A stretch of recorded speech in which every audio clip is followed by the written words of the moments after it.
देखो 14 अप्रैल 2026 को जो करंट अफेयर्स या न्यूज़पेपर आया तो उसमें द हिंदू में कई सारी न्यूज़ थी, इंडियन एक्सप्रेस में, पीआईबी में। तो हमने यहाँ पे टॉप 10 टॉपिक को पकड़ा है और ऐसे टॉपिक जो यूपीएससी में या किसी भी गवर्नमेंट एग्जाम में पूछे जा सकते हैं उन पर हम यहाँ पे एमसीक्यूज देखेंगे, मैपिंग देखेंगे, बहुत सारी चीज़ हम यहाँ पर देखेंगे। बिना किसी देरी किए, बिना किसी टाइम गंवाए शुरुआत करते हैं और पहले टॉपिक की बात करते हैं जो है सेंटिनल स्पीसीज़ के बारे में।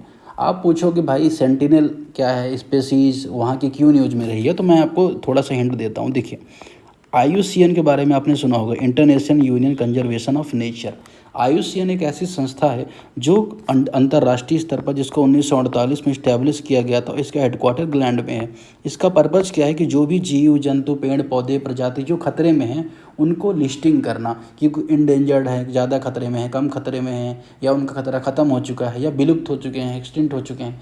इस संस्थान ने क्या किया, एम्परर पेंगुइन को, एक प्रजाति है जिसे क्या कहा जाता है, एम्परर पेंगुइन, यहाँ पे मैं लिख देता हूँ एम्परर पेंगुइन। इस प्रजाति को उन्होंने इंडेंजर्ड सेंटिनल प्रजाति घोषित कर दिया। क्या कह दिया उन्होंने, इंडेंजर्ड है और सेंटिनल है, ठीक है ना। यह अभी संस्थान ने किया है, ठीक। अब अगर हम बात करें आईयूसीएन क्या, ये तो आपको पता ही है, ठीक है। अब ये ऐसा क्यों, क्योंकि पर्यावरण में एक तो प्रदूषण बहुत ज़्यादा हो रहा है ना, रोगों की संख्या बढ़ती जा रही है, इकोसिस्टम डिक्लाइन कर रहा है, इस वजह से इन्होंने इसको ऐसा किया है, ठीक है। अब ये है क्या, अगर हम बात करेंगे तो अगर एक तरह का मेढक ही है, सॉरी, तो ये है क्या, अगर हम बात करें तो एक तरह का पेंगुइन है जिसको अभी आईयूसीएन ने स्टेटस दिया है। ये स्टेटमेंट क्या बनते हैं इसमें कि these are special whose health serve as an indicator of overall condition ecosystem. इनका जो स्वास्थ्य है पूरे इकोसिस्टम की हेल्थ को बताता है, ये पहला स्टेटमेंट कह रहा है, ठीक है। तो पहला स्टेटमेंट काफ़ी जनरल है, इन जनरल है ना, मुझे लगता है कि सही हो सकता है। दूसरा, they are generally characterise by high sensitive और rapid response to environmental stress like pollution. इनकी विशेषता आमतौर पर हाई सेंसिटिविटी और पोल्यूशन जैसी इन्वायरमेंटल स्ट्रेस के प्रति प्रतिक्रिया होती है, ठीक है। दूसरा स्टेटमेंट यहाँ पे कह रहा है। तीसरा स्टेटमेंट है IUCN recently categorise endangered. IUCN ने रिसेंटली इसको इंडेंजर्ड घोषित किया है, ये यहाँ पे कहना चाह रहा है। इन तीनों में से सही स्टेटमेंट कौन सा होगा, आपको यहाँ पे बताना है। सही स्टेटमेंट कौन सा होगा, होगा डी। तीन के तीनों ही स्टेटमेंट अगर यहाँ पे देखें करेक्ट है, ठीक है। ये क्या है, एक तरह का अगर हम बात करें मेढक की ही प्रजाति है, ठीक है। चलिए तो आगे बढ़ते हैं, है ना। इसकी जो स्किन होती है पेरिमीबियल होती है, पेरिमिएबल होती है, ये थोड़ा सा ध्यान रखिएगा।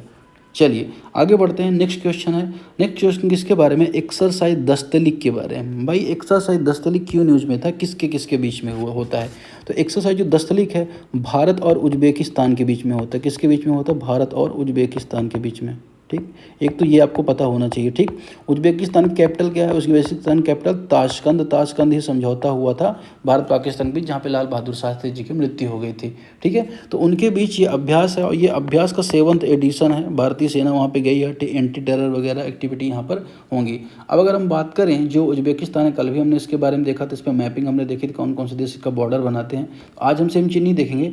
उज्बेकिस्तान किस भारत और किसके बीच में हुई आपको पता, तो उज्बेकिस्तान है। उज्बेकिस्तान की बॉर्डर ये तीनों ही देश share, Kazakhstan, Kyrgyzstan, Turkmenistan, Afghanistan, है ना, और कौन सा, तजाकिस्तान। ये देश क्या करते हैं, उज्बेकिस्तान से बॉर्डर शेयर करते हैं, ठीक है। तो इसके बारे में हमें ये जानना है, ज़्यादा डिटेलिंग पर हम नहीं जाएंगे, हमें बस इतना ही जानना है, ठीक है, जितना हमारे लिए इम्पोर्टेंट है, ठीक। अगर हम बात करें इस अभ्यास की शुरुआत कब हुई थी, तो आई थिंक 2019 में इस अभ्यास की शुरुआत हुई थी, ठीक है। चलिए आगे बढ़ते हैं, सागरमाला प्रोग्राम के बारे में समझते हैं। भाई सागरमाला प्रोग्राम क्यों इतनी इम्पोर्टेंट है और ऐसा क्या न्यूज़ में भी डेवलपमेंट हुआ है।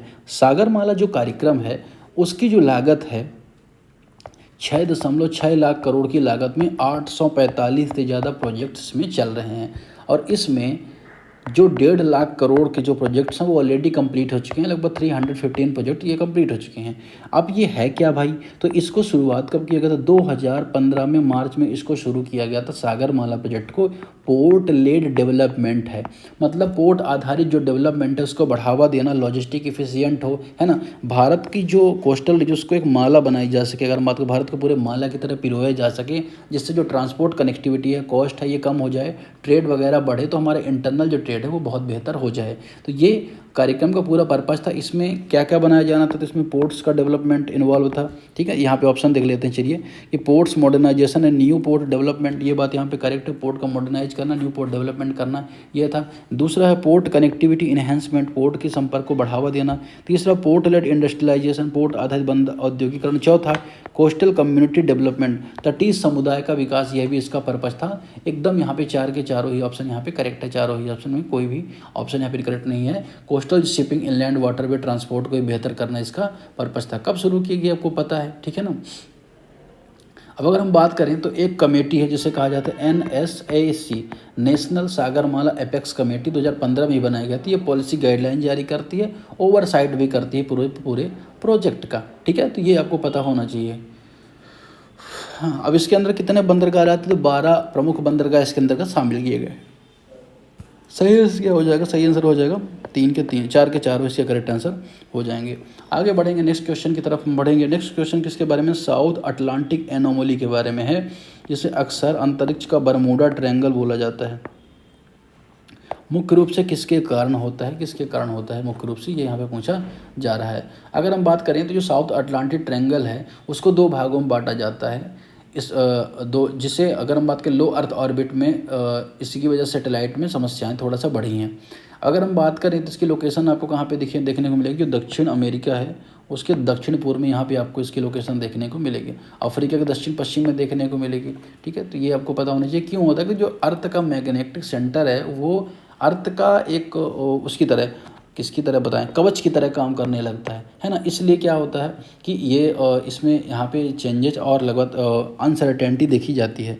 अगर हम बात करें इसके संबंध में सही आंसर क्या है, तो A deep is earth magnetic field where the inner Van Allen radiation belt come closest to surface, जहाँ पर क्या होता है जो एलन विकिरण बेल्ट होती है यहाँ पे सबसे करीब में आ जाती है, इसलिए यहाँ पे आपको देखने को मिलेगा। अब ये बेल्ट होती क्या है, तो एक ऐसा क्षेत्र होता है, अगर हम बात करें जो पृथ्वी के चुंबकीय क्षेत्र को रोकने की, जैसे ये अर्थ है तो अर्थ का ये मैग्नेटोस्फेयर इस तरह का होता है ना। मतलब कि क्या होता है, सूर्य से जो चुंबकीय किरणें आती हैं जो खराब होती हैं उनको क्या करती है, रोकने के लिए, ठीक है ना। इसलिए अरोरा अलाइस बोस्टालिस भी दिखाई देता है। तो अगर हम बात करें तो कहीं ना कहीं अगर हम बात करेंगे यहाँ पे तो पृथ्वी के चारों एक सुरक्षा परत है, जिसको अगर हम बात करें एक तरह से वेन एलन रेडिएशन बेल्ट कहा जाता है, ठीक है। तो ये सबसे करीब आ जाती है, इस वजह से यहाँ पे आपको SAA देखने को मिलता है। चलिए आगे है, अगला क्वेश्चन है काली टाइगर रिजर्व के बारे में, कि भाई काली टाइगर रिजर्व क्यों न्यूज़ में था, इसको थोड़ा सा यहाँ पे जान लेते हैं। तो काली टाइगर रिजर्व न्यूज़ में इसलिए था कि काली टाइगर रिजर्व जो कर्नाटका में है, कहाँ पे है पहले तो आपको ये पता होना चाहिए, कर्नाटका में। तो कर्नाटक में काली टाइगर रिजर्व के पास 600 किलोमीटर एरिया को इको सेंसिटिव जोन डिक्लेयर किया जाना है, ESZ डिक्लेयर किया जाना है। 2 टॉपिक यहाँ पे बनते हैं, एक तो लोकेशन इसकी, दूसरा ESZ क्या होता है। तो अगर आप देखो तो कर्नाटक वाला रीजन अगर आपने यहाँ पर देख रखा होगा तो यहाँ पे इसमें जो दांडेली वाइल्ड लाइफ सेंचुरी है वह भी इसके रीजन में देखने को मिलेगा, अंसी जो नेशनल पार्क है यह भी देखने को मिलेगा, ठीक है। तो अगर हम बात करें तो 1 और 2 दोनों ही इस रीजन में देखने को मिलते हैं। जो तीसरा ऑप्शन है यहाँ पे ये इनकरेक्ट है, ये यहाँ पे नहीं देखने को मिलता, ठीक है। अब अगर हम बात करें यहाँ पर दोनों क्षेत्र संरक्षित क्षेत्र, ये तो आपको पता ही है, डाइवर्स हैं, रोलिंग हिल्स आपको दिखाई देती है, काली नदी यहाँ से निकलती है, इसलिए काली टाइगर रिजर्व, काली वाइल्ड लाइफ सेंचुरी इसको बोला जाता है। यहाँ पे सागौन के, सिल्वर ओक ये सब पाए जाते हैं, बाघ तेंदुआ ये सारे जीव जंतु भी वहाँ पे पाए जाते हैं, ठीक है। तो ये बात आपको यहाँ पे पता होनी चाहिए। 10 किलोमीटर के एरिया में डेवलपमेंट में रेगुलेशंस लगाए जाएंगे और 1, 2 इसका करेक्ट आंसर हो जाएगा। इको सेंसिटिव जोन यहाँ पे डिक्लेयर किया जाएगा उसकी वजह से, ठीक है। आगे बढ़ते हैं, नेक्स्ट क्वेश्चन है बुलर लेक के बारे में। कश्मीर में बुलर लेक के प्रयासों की वजह से 5 किलोमीटर क्या हुआ, सिल्ट गाद को पुनः प्राप्त किया गया। मतलब क्या, मतलब अगर हम देख कि इसका जो साफ सफाई और जो कंजर्वेशन एफर्ट चल रहा था उसकी वजह से थोड़ा सा और इसे बेहतर किया जा सका है और इसे श्रिंक होने से रोका जा सका है। तो भारत की सबसे बड़ी फ्रेश वाटर की लेक है, मीठे पानी की झील मानी जाती है और एशिया की दूसरी बड़ी है, ठीक है। तो फ्रेश वाटर की लेक मानी जाए जो कहाँ पे, जम्मू कश्मीर में बांदीपोरा ज़िले में स्थित है, ठीक है। अब अगर हम बात करें तो ये हरमुख जो माउंटेन रेंज है उसकी तलहटी में देखने को मिलेगा, हरमुख माउंटेन रेंज में। चलिए स्टेटमेंट देखते हैं कि it is the largest fresh water lake in India was the form due to the tectonic activity. इसका निर्माण टेक्टोनिक एक्टिविटी की वजह से हुआ था और लार्जेस्ट लेक मानी जाती है इंडिया की, ठीक है। ये स्टेटमेंट करेक्ट है नहीं आपको बताना है। दूसरा, झेलम नदी से होकर गुजरती है। तीसरा, इट फीचर आर्टिफिशियल लैंड, यह जैन आइलैंड है जो एक आर्टिफिशियल लैंड है जिसे राजा जैनुल अब्दीन ने जिसका निर्माण करवाया था। तो राजा जैनुल अब्दीन जिसे जम्मू कश्मीर का अकबर बोला जाता है उसने इसका निर्माण करवाया था। तीनों ही स्टेटमेंट अगर हम देखें यहाँ पे करेक्ट हो जाएंगे। झेलम नदी भी यहाँ से निकलती है जो सिंधु नदी की बहुत बड़ी सहायक नदी है, ठीक है। तो ये बात भी यहाँ पे करेक्ट है। चलिए, और टेक्टोनिक मूवमेंट की वजह से यहाँ पे इसका निर्माण हुआ था, आपको पता है टेक्टोनिक मूवमेंट है ना। जब ये वाली जो प्लेट इंडो ऑस्ट्रेलियन प्लेट है यूरेशियन प्लेट की तरफ बढ़ी थी, तो इस दौरान जो यहाँ पे स्ट्रक्चर बने थे उसी दौरान इसका निर्माण हुआ था। चलिए आगे बढ़ते हैं। नेक्स्ट क्वेश्चन है, which of the following disease are associated with vitamin D. Vitamin D से संबंधित कौन से रोग हैं यहाँ पे आपको बताना है, ठीक है। अगर हम बात करें विटामिन डी आखिर न्यूज़ में क्यों था, ये भी इंपॉर्टेंट हमारे लिए उतना ही हो जाता है। तो विटामिन डी न्यूज़ में क्यों था, तो विटामिन डी इसलिए न्यूज़ में था कि विटामिन डी की कमी रिसेंटली देखी गई है। नई स्टडी सामने आई कि विटामिन डी का जो लेवल है ना 30 से 40, ये डिटरमाइन करता है फैक्टर ब्रेन का। खासतौर पर अगर हम देखें जो हमारी एज होती है कब, 70 और 60 की जो एज होती है उसके दौरान। तो देखिए विटामिन डी के बारे में अगर हम बात करें तो विटामिन डी की कमी से कौन कौन से रोग होते हैं, रिकेट्स होते हैं, ऑस्टियोमलेशिया रोग होता है, और कौन सा रोग होता है अगर आप देखोगे तो यही दो रोग होते हैं। स्कर्वी जो होता है विटामिन सी की कमी से होता है, स्कॉर्बिक एसिड की कमी से, तो विटामिन डी की कमी से होता है। विटामिन डी जो होता है वो वसा में घुलनशील होता है, फैट सोल्युबल होता है और नेचुरली फूड में प्रेजेंट होता है ना। तो विटामिन डी और खासतौर पर जो सूर्य से भी हमें विटामिन डी प्राप्त होता है, तो सनलाइट के दौरान विटामिन डी स्टोर होता है ना। और ये फैट में स्टोर होता है, रिलीज होता है, जैसे सनलाइट जब अवेलेबल नहीं होती तो ये क्या होता है, रिलीज होता है। तो ये तो आपको पता चल गया। और जो विटामिन डी होता है कैल्शियम के जो ऑब्जर्व होता है शरीर में, कैल्शियम का जो हम अवशोषण करते हैं उसमें मदद करता है विटामिन डी। साथ ही जो हमारी बॉडी में कैल्शियम फास्फोरस को खून में मेंटेन करने में मदद करता है, शरीर में हड्डी को मजबूत करने में, दांतों को मजबूत करने में विटामिन डी हमारे लिए इंपॉर्टेंट होता है, ठीक है। तो विटामिन डी का रोल बहुत ज़्यादा होता है बॉडी में। और अगर बच्चों में विटामिन डी की कमी हो जाए तो बहुत सारी समस्या देखने को मिलती है, जो यहाँ पे आपको देखने को मिली है। तो एनडीटीवी न्यूज़ में तो हमने यहाँ पर देख लिया 1 2 यहाँ पे इसका करेक्ट आंसर हो जाएगा। नेक्स्ट टॉपिक इसकी तरफ है, खनिज विदेश इंडिया लिमिटेड के बारे में है। जो खनिज विदेश इंडिया लिमिटेड है, अगर हम बात करें स्टेट ओन जो खनिज विदेश इंडिया, उसने रिसेंटली रिसीव किया क्या, environment clearance from Argentina government. तो अर्जेंटीना गवर्नमेंट से उसने इन्वायरमेंट क्लियरेंस यहाँ पे रिसीव किया है, जिससे वो डीप एक्सप्लोरेशन वहाँ पे कर पाएंगे लिथियम ब्लॉक्स का, ठीक है। तो यहाँ पे जो काबिल है जिसे कहा जाता है, उसको यहाँ पे ये अप्रूवल मिला है, ठीक है। अब जो काबिल है ना, तो उसके बारे में क्या स्टेटमेंट बन रहा है कि it is the joint venture of NALCO HCL MECL।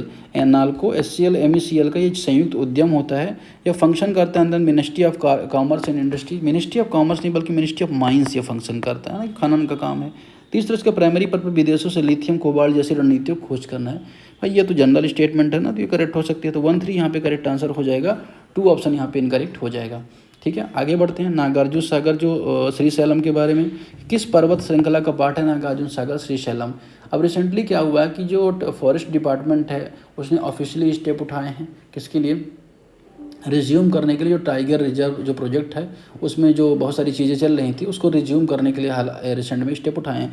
अब ये जो टाइगर करंट अफेयर इतना ज़्यादा न्यूज़ में नहीं था, लेकिन इसकी लोकेशन इंपॉर्टेंट न्यूज़ है। तो ये नल्ला मल्ला जो पहाड़ियाँ हैं उसका हिस्सा माना जाता है, और कहाँ पर है, आंध्र प्रदेश। सबसे बड़ा टाइगर रिजर्व ये माना जाता है, टाइगर की संख्या के हिसाब से नहीं, बड़े हिसाब से, ठीक है। तो एक तो ये पता है, और दूसरा नागार्जुन सागर जो डैम है श्रीशैलम डैम भी इस रेंज में आपको देखने को मिलेगा। 2 वाइल्ड लाइफ सेंचुरी भी जुड़ी हुई है, नागार्जुन जो Rajiv Gandhi wildlife sanctuary और Gundla Brahmeshwar wildlife sanctuary भी यहाँ से जुड़ी है, और कृष्णा नदी यहाँ से आपको निकलती हुई दिखाई देगी, ठीक है। तो ये आपको पता होना चाहिए, ठीक है। ओके, टाइगर लिपर्ड ये सारी चीज़ें तो पाए जाते हैं, ठीक है। चलिए आगे बढ़ते हैं। ये क्वेश्चन आपके लिए है, क्वेश्चन नंबर 10 कि pupil with higher skin melanin content, जिनकी डार्क स्किन होती है, often at higher risk of vitamin D deficiency, उनमें विटामिन डी की समस्या ज़्यादा होती है। क्या ऐसा होता है ना, पहला तो ये है। दूसरा, हाई मेलानिन जो होता है एक्ट करता है नेचुरल फिल्टर की तरह, that reduce skin ability to synthesise vitamin D from sunlight. उच्च मेलानिन जो क्या होता है प्राकृतिक फिल्टर की तरह कार्य करता है, जो सूर्य से प्रकाश से विटामिन डी बनने की जो त्वचा को क्षमता को कम कर देता है।